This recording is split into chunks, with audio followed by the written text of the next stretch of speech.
ఆవకాయ మన అందరిది, గోంగూర పచ్చడి మనదేలే.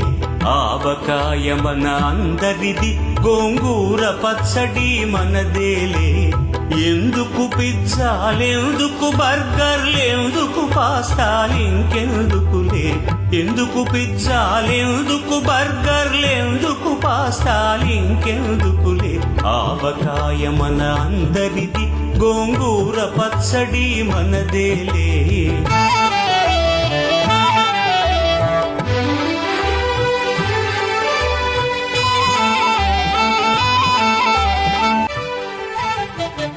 ఆవకాయ మన అందరిది, గోంగూర పచ్చడి మనదేలే. ఆవకాయ మన అందరిది, గోంగూర పచ్చడి మనదేలే. ఎందుకు పిజ్జాలెందుకు బర్గర్లెందుకు పాస్తాలింకెందుకు